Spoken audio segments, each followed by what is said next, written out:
اوس خبره دا ده چې ښځه اعتکاف کولی شي که نشي کولی؟ و ښځه په اعتکاف کې کښېنستلی شي په خپل کور کې علیحده یوه کمره معلومه کړي، بس هلته دا ذکر کوي، فکر، تلاوت و بل که کوچنی بچی ورسره و هم پروا نه لري، بچی سره ژوند تېرولی شي.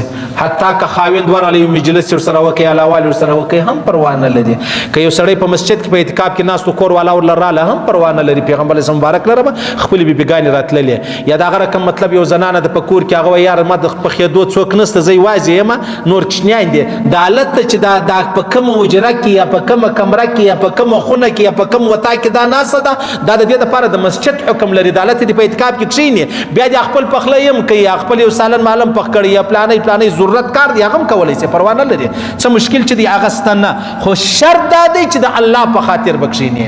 شرط دا دی چې ته په هغه کې ذکر و عبادت کوې. شرط دا دی چې ته په هغه کې الله راضي کوي. او که د دې دپاره چې پلانی به وایي چې دا داسې بزرګه ده په اعتکاف کې هم کښېنستلې وه، نو بیا ضرورت پرې زه هم نه هغه هلته د باندې چې ګرځي زما خیال هغه پر بي دي. صحیح سلو د ښځې دپاره هم جایزه ده، د نارینه دپاره خو معلومه خبره ده. ها صرف خبره دا ده چې کومه زنانه په اعتکاف کې کښېنستله، نو بیا و هغې ته دا چې کومه کمره د هغه خو د مسجد حکم سو، نو د باندې وتلو اجازه بیا نشته. د خپل ضرورت دپاره شته، د اوداسه دپاره د بل شي دپاره اجازه شته، لیکن د هغه څه علاوه بیا نشته. او که ته چیرې ولاړې یوه خونه تا منتخبه کړې وه، بیا ولاړې بلې خونې لره یا بل ځای ولاړې کښېنستې، هلته دې مطلب هسې ټیم پاسوي، نو هغه ستا چې کوم سنت اعتکاف دی هغه گویا نه وسو ټیک دی، صحیح د الله پاک و هغه ته پر هغه باندې وتا ته ثوابونه و اجرونه چې دي هغه درکې. خو الله پاک دې بس موږ وبخښي، الله دې موږ ته توفیق راکړي.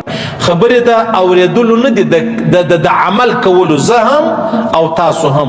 الله پاک دې موږ ته ټولو ته رانصیب کړي. او بیا بله خبره دا ده چې کله یو سړی رالی اعتکاف لره مسجد لره، په مسجد کې چې دی اعتکاف کې کښېنستی، بیا دته اجازه نشته چې دی د مسجد بهر ووځي، اجازه نشته. حتی که دی ولاړی د خپل فرضي غسل کوي و دته ضرورت ورپېښ شوی و، دی به هلته په غسلخانه کې په تولیت ځان لا نه وچي.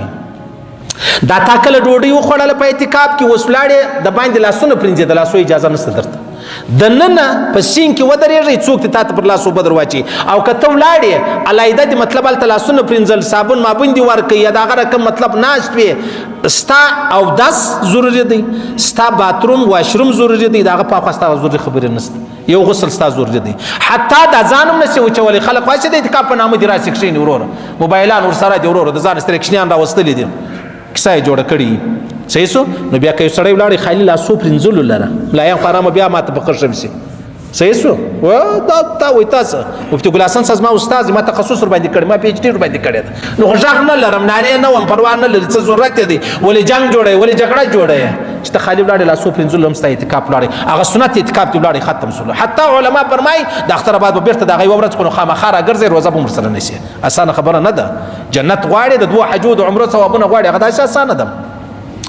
او بله خبره داسې ده چې بیا که چیرې داسې اوس ستا د ډوډۍ ترتیب نه ولو، کولی شي ډوډۍ لره ولاړ شي کور ته ډوډۍ راوړه. خبرې ډېر مجلسونه پالتو مجلسونه مه پکې کوه، ډوډۍ راوړه دلې یې وخوره. که څوک نه وو که وو تاله به دلې ډوډۍ راوړي. یا یو سړی داسې دی چې هغه د کور و څنګ ته مسجد دی، د حالت په اعتکاف کې دی، دلته باترومانو ترتیب څه سره کمزوری دی، خپل کور ته ولاړې، خپل باتروم چې دی هغه یوز کوي، هغه مطلب استعمالوي، بېرته رالی خبرې مو بند نه کوي، هم پروا نه لري. علماو اجازه چې دغه کړې ده. یا پر لاره روان وي، چاته سلام ویلی چې السلام علیکم ورحمت الله، زموږ هغه خدای دې مخانې تړلي ورور مولو نیولې ده، څه پېښه ده وایي په اعتکاف کې دی. اعتکاف اوس غلا د سړی کوي. سلام السلام علیکم ورحمت الله. پر لار یو جنازې والا ورور جنازې سره څو قدم اخیستل، لام چې د مسجد خواته را روان یې، څه اسانۍ شته، خو موږ هغه د ځان دپاره ډېرې مطلب ورکې کړي دي، هغه موږ شاته غورځولي دي. اوس نو یو سړی په اعتکاف کې کښېنستی، نو د روژې پر شلمه ما درته وویلې، هلته د لمر پرېوتو څه مخکې رالی، نو بیا دغه مطلب آخري عشره چې د هغه پر راشي، نو به دی چش کوي بیا په دې اعتکاف کې. په اعتکاف کې به دی ذکر کوي، فکر به کوي، تلاوت به کوي، دعاګانې به کوي، استغفار به وایي، دین به زده کوي. زموږ ملګری دی مولوي انفیا صاحب، هغه یو کوچنۍ رساله لیکلې ده په دا حواله باندې، دغه اعتکاف کورس علیحده یو کوچنی کتاب یې جوړ کړی دی. په اوله ورځ به څه کوې، په دویمه به څه کوې، درېیمه به څه کوې. د ښوولې دی چې ته رالې مسجد لره دغسې وخت مه تېروه، راولاړ سه. اوله خبره دا ده چې ته اخرني 10 سورتونه چې دي هغه یاد کړه. صحیح سلو او بیا راولاړ څه مطلب کدي کلمې سم نه دي زده کلمې سم زده بیا امنت بالله زده بیا دعای قنوت زده بیا د قل هو الله شریف معنا زده بیا د هغه رقم د قل اعوذ بالفلق قل اعوذ بالناس معنا او ترجمه او تفسیر زده بیا د الحمدلله تفسیر زده دا رقم ټول لار چې دا هغه شوولې د وخت بځای کوي نه چې بس ناس الته خالی توازه ذکر کوم در ذکر دا ډیر ثواب لري چې ته قران زده کې یا قران یاد کې یا د قران تفسیر چې دی هغه زده کې پوسولې نو هغه د لیکي هغه د فرمایي ته به څه کوې ته به د خپل اعتکاف لس ورځې دا به خرابوي نه ضایع کوي به نه اول شرط دا د ځان سره به موبایل نه راوړي پوه شوس په دې خبره باندې او بیا بله خبره دا ده چې ترالې مطلب دعای قنوت زده که د چا د ډېر سپین ږیرو نه دی زده هسې ما چې پر موږ ډېر غښتلي یاست چې را باندې ښکاره سي زموږ څخه خپل منځ یې کوي او ته نه یې سره خبر سپین ږیرو موږ څخه ته ایستلي